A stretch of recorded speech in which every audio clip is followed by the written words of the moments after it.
Islam tentang sumber daya manusia. Modal manusia atau sumber daya manusia dalam pemahaman Islam disebut juga dengan ahliyah.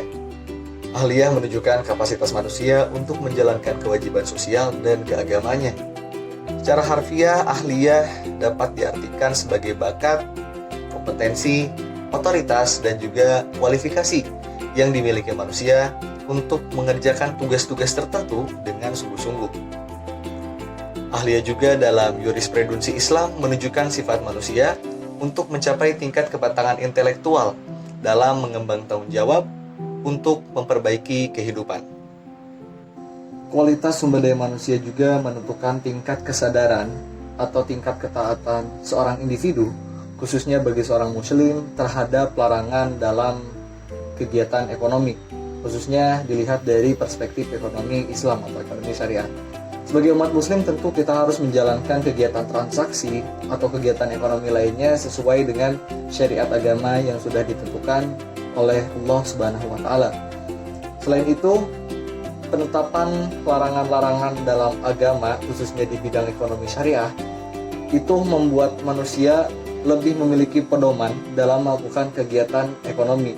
Karena pada dasarnya manusia, khususnya bagi umat muslim, tujuan akhir dari hidupnya yaitu untuk mendapatkan falah, yaitu kesejahteraan di dunia dan juga di akhirat.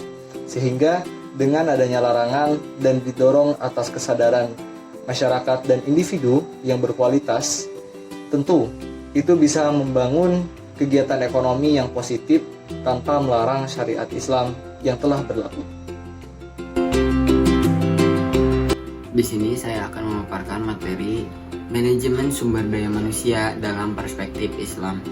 Manajemen sumber daya manusia disingkat MSDM adalah suatu ilmu atau cara bagaimana mengatur hubungan dan peranan sumber daya tenaga kerja yang dimiliki oleh individu secara efisien dan efektif, serta dapat digunakan secara maksimal sehingga tercapai tujuan atau goals.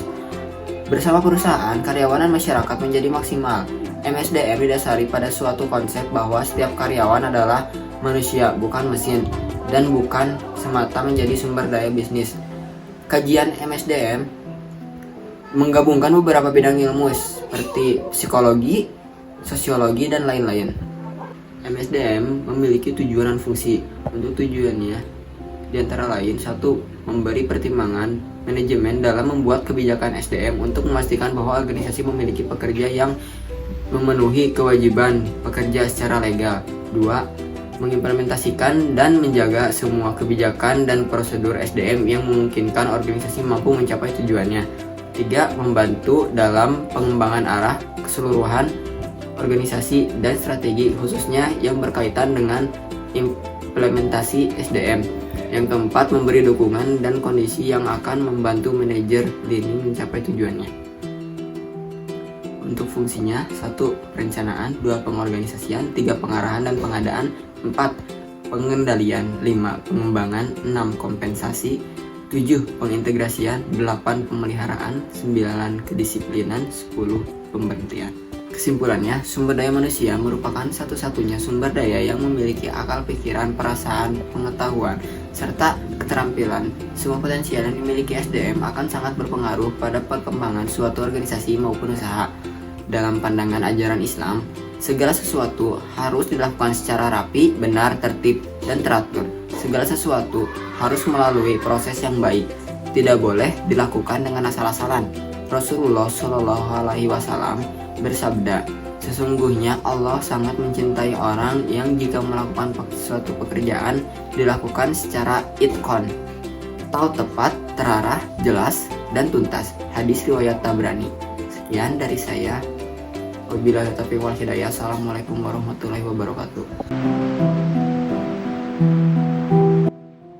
Nama saya Obah Radu Sidik dengan NPM 223401244. Di sini saya akan membahas tentang penurunan kesadaran sumber daya manusia terhadap Islam. Banyak orang-orang di luar sana yang menganggap remeh terhadap kewajiban-kewajiban yang seharusnya dilakukan oleh seorang muslim. Contohnya seperti meninggalkan sholat, tidak melaksanakan puasa. Mengapa hal seperti itu bisa terjadi? Hal ini mungkin terjadi karena pergaulan yang tidak sehat dan iman yang lemah. Di sini saya memiliki 3 faktor yang bisa meningkatkan kesadaran sumber daya manusia terhadap Islam. Yang pertama ada kesehatan. Muslim yang sehat lebih disukai daripada Muslim yang lemah. Kesehatan ini sangat berperan penting loh dalam Islam karena kalau kita sehat, kita bisa melakukan lebih banyak beribadah. Berbeda kalau kita sedang sakit, kita akan terbatas untuk melaksanakan ibadah. Contohnya, kita tidak bisa pergi ke masjid, kita tidak bisa pergi untuk Jumatan. Karena keterbatasan ini, kita akan merasa bakalan lebih rugi. Dalam kesehatan juga bukan soal sehat dan sakit, tetapi sehat dalam bergaul. Jika kalian masih mempunyai pergaulan yang tidak sehat, cepat tinggalkan. Karena jika kalian masih bergaul di pergaulan yang seperti ini, kalian akan terbawa ke hal-hal keburukan seperti bermain judi, minum homer, main ke klub. Sudahlah, akhir hayat kalian pasti akan hancur. Maka dari itu, sebelum terlambat, kalian segeralah bertaubat kepada Allah, minta ampun, dan juga perbaiki semuanya dari awal. Hati-hati juga soal makanan, karena di dunia ini makanan ada yang bersifat haram. Contohnya itu untuk orang muslim ya. Contohnya seperti daging babi, daging tikus, dan juga yang berbangkai. Yang kedua ada pendidikan. Pendidikan di sini juga sangat penting karena pendidikan dapat menghasilkan pengetahuan. Contohnya seperti ketika waktu kecil kita belajar huruf hijaiyah, belajar doa-doa, dan masuk ke tahap selanjutnya kita belajar bacaan sholat, kita belajar tata cara melaksanakan puasa, dan juga kita diajarkan untuk bisa membedakan yang hak dan yang batil. Tanpa adanya pengetahuan, kita melaksanakan ibadah akan semena-mena loh. Kayak ya yang penting sholat lah gitu. Justru perkataan seperti ini gak hanya di anak-anak yang baru balik, tetapi orang-orang dewasa pun masih ada yang seperti ini. Padahal Allah itu sangat baik, tapi kita malah tidak menyempurnakan ibadah kita. Yang ketiga ada tazkiyah. Tazkiyah ini mungkin dalam artian penyucian jiwa ya. Tazkiyah ini adalah hablum minallah, hablum minannas, dan hablum minannar. Hablum minallah adalah hubungannya dengan Allah, yakni kita harus bertakwa. Takwa itu adalah melaksanakan segala perintahnya dan juga menjauhi larangannya. Yang kedua ada hablum minannas, itu berhubungan dengan manusia, yakni kita harus selalu berbuat baik terhadap manusia. Yang ketiga ada hablum minannar atau hablum minal alam. Artinya hubungan manusia dengan alam, yakni kita sebagai manusia harus cinta terhadap alam. Contohnya seperti kita tidak membuang sampah sembarangan, kita tidak menebang pohon sembarangan, dan juga reboisasi. Sekian pemateri dari saya. Saya ucapkan terima kasih. Segala bentuk eksploitasi itu bertentangan dengan nilai-nilai kemanusiaan dan prinsip-prinsip keadilan yang diajarkan dalam Islam. Islam mendorong perlakuan adil, hormat, dan perlindungan terhadap hak-hak pekerja. Salah satu bentuk eksploitasi pekerja itu yaitu eksploitasi upah yang tidak layak. Misalnya, dalam industri garmen di beberapa negara berkembang, pekerja pabrik itu seringkali dibayar di bawah standar upah minimum yang seharusnya mereka terima untuk pekerjaan yang mereka lakukan, meskipun mereka bekerja dalam keadaan yang melelahkan dan seringkali berjam-jam. Upah yang diterima itu seringkali tidak mencukupi kebutuhan dasar mereka, seperti makanan, tempat tinggal, atau perawatan kesehatan. Hal ini merupakan contoh nyata dari eksploitasi upah yang tidak layak, di mana pekerja dibayar dengan bayaran yang jauh di bawah standar yang adil dan sesuai dengan nilai pekerjaan yang mereka lakukan. Larangan Islam terhadap eksploitasi pekerja itu merupakan bagian dari prinsip kesetaraan, keadilan, dan perlindungan terhadap hak-hak individu dalam lingkungan kerja. Islam mewajibkan pengusaha atau majikan untuk memberikan upah yang adil, kondisi kerja yang baik, serta hak-hak yang sesuai kepada para pekerja.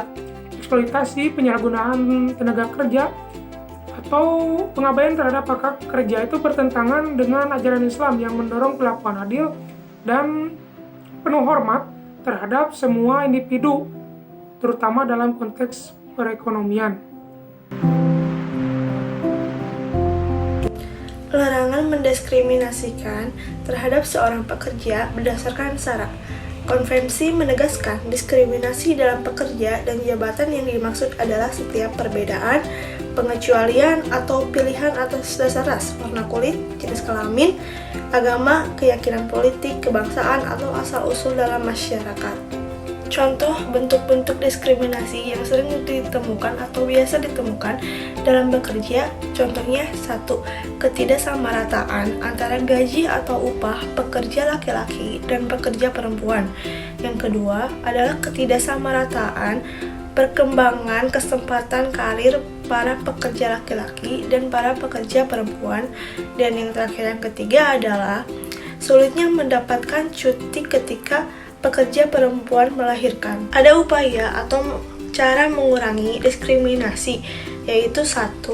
Menyoroti kasus atau ketidaksamarataan ke sosial media agar orang-orang mengadvokasikan dan terjadinya perubahan. Yang kedua adalah mendukung gerakan anti diskriminasi dan melaporkan ketika ada kasus di sekitar. Dalam Islam, larangan terhadap praktik maisir atau perjudian bukan hanya bersifat etika, tetapi juga memiliki dampak signifikan dalam ranah ekonomi. Di sini saya akan membahas larangan maisir dalam Islam dan bagaimana sih praktik ini dapat mempengaruhi ekonomi umat muslim. Yang pertama, saya akan membahas definisi maisir. Maisir atau perjudian diharamkan dalam Islam berdasarkan ketentuan syariah. Praktik ini dianggap merugikan individu dan masyarakat serta bertentangan dengan nilai-nilai Islam yang menekankan keadilan dan kebersamaan. Selanjutnya, apa sih dasar hukum larangan maisir? Larangan maisir didasarkan pada ayat-ayat Al-Quran dan hadis-hadis Nabi Muhammad SAW yang menegaskan keharaman perjudian. Hukuman dan sanksi bagi pelaku maisir juga dijelaskan dalam sumber-sumber hukum Islam. Selanjutnya, apa sih pengaruh negatif maisir dalam ekonomi Islam? Yang pertama, ada ketidakpastian ekonomi. Maisir menciptakan ketidakpastian dalam ekonomi, merugikan stabilitas dan kesejahteraan umat. Yang kedua, pemiskinan dan hutang. Individu yang terlibat dalam perjudian cenderung menghadapi risiko keuangan yang tinggi dan memicu kemiskinan dari hutang.